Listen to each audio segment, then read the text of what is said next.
I suppose I want to know, how can I help? It's, how can you speed things up? It's a wonderful question. How can I speed things up? By taking the stick out of the wheel.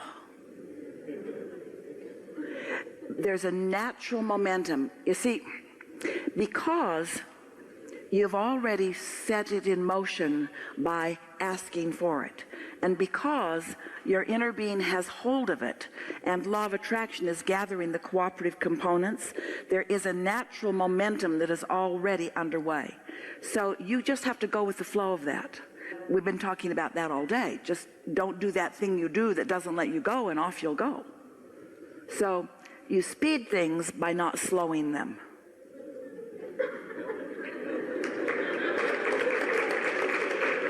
And you speed things with satisfaction, you slow things with dissatisfaction.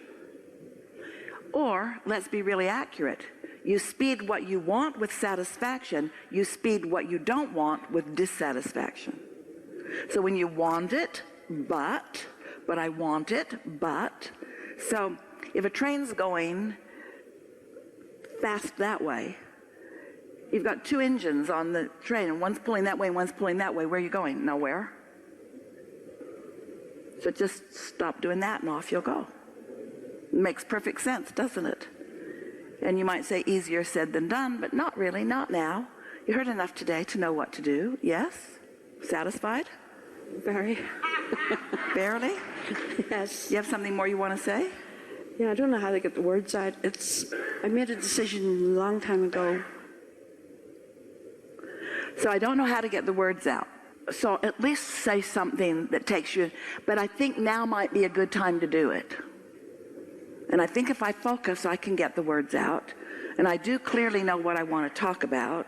And this is a really comfortable environment to do it in.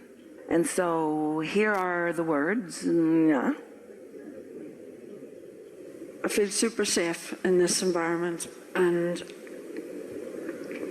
I made the decision long ago that I wanted to be part of the solution, and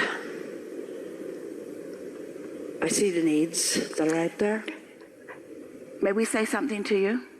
Do you know that even the people who are creating the problem are part of the solution? Okay.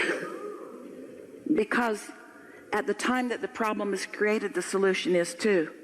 So if there weren't problem makers, there wouldn't be solution makers, which is what we've been saying all day about contrast is important to all of it. But it is why we want to separate step one from step three. Step one is you're sort of stirring up problems, which are giving birth to solutions. And step three is you're leaning in the direction of this solution. So you just want to realize what part you're playing. In other words, sometimes you're playing the part of asking the question. Sometimes you're playing the part of receiving the answer. It's all important, isn't it? And so let's not get into that place of being mad at ourselves when we are in the part of the problem, but we're creating the problem, because it's all part of the motion forward, yes? Let's say that you're bored, and boredom is the problem. So you want the solution of plenty to do. You start focusing on things, and you start priming the pump, and you get things going, and then you get a tiger by the tail, and now you got too much to do. Now you're longing for a little boredom. And that's kind of the way it goes, isn't it? Sometimes you want a lot to do, sometimes you just want to sit and enjoy. It's all good, right? So now, did you think of something you want to say? No, thank you. We think you stirred up quite a bit. We appreciate it. Good morning. It is. I run a consulting agency, and the basis of what we teach is primarily from your friend Neville. And I love Neville because it's very process, it's very strategy. And before I found Neville, I found you. And I loved you because you're so abstract. But I'm very logical, as much as I can be in the clouds. And I find that, for me, Neville has become almost like a religion at this point. It's become dry. And, stepping into the feeling of my wish fulfilled is not fun anymore, right? Trying to find those feelings. And then you haven't found them. If you haven't found them, you haven't synced up with source. And if you haven't synced up with source, then there's no momentum. Yeah. So we would understand then why you'd want to process your way through it, because it's better than thinking you're standing still. Right. Do you meditate? I don't segment time out of my day. Let's just tell you the advantage of that, because we can feel how these are very strong things that we can feel about, that we know about you. You are process-oriented, nothing wrong with that.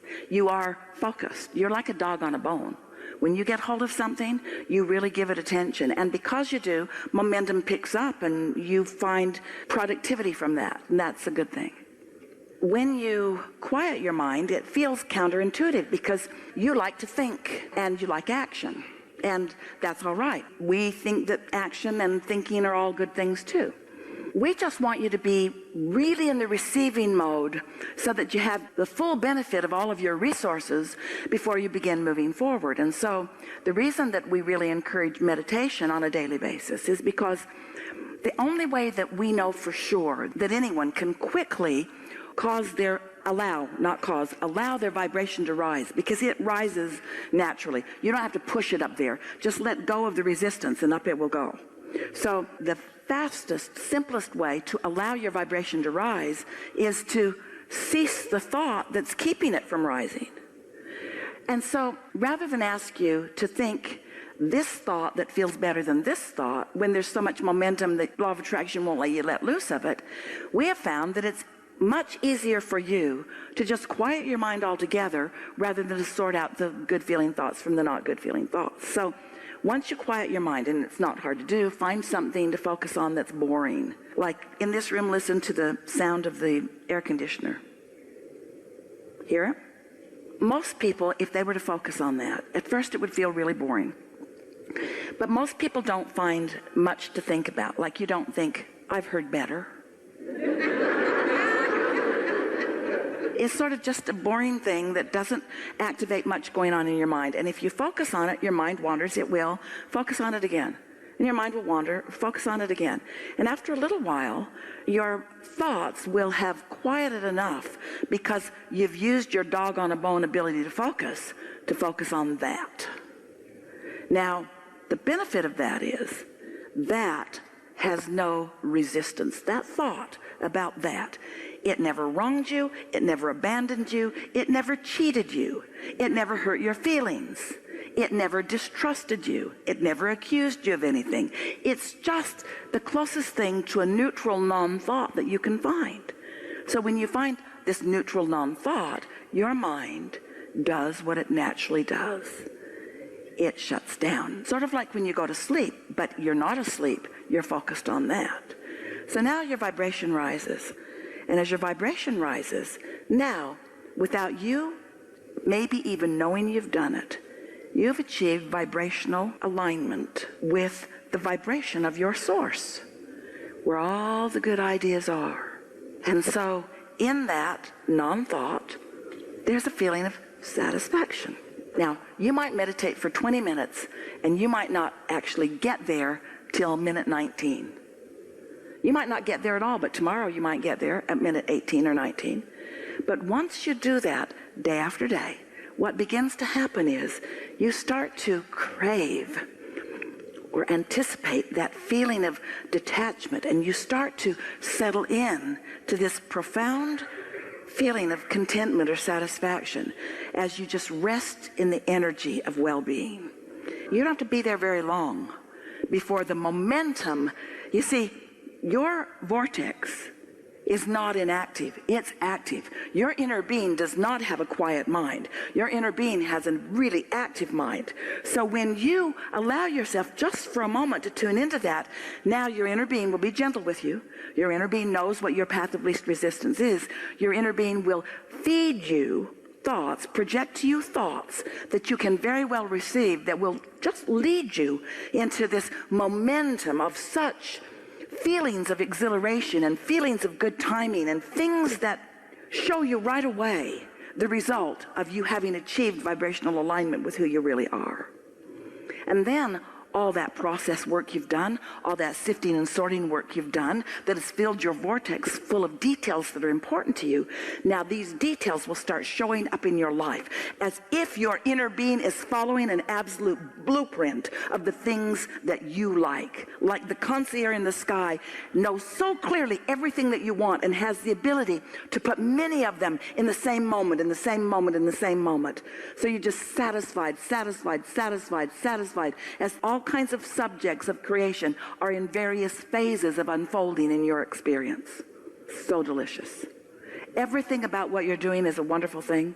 We're not offering one piece of resistance at all about anything you said or about anything you've been doing.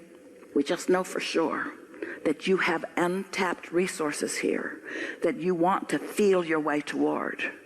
And you got to feel your way toward it, because when you think your way toward it, you get off on wild goose chases. It's kind of like rebooting.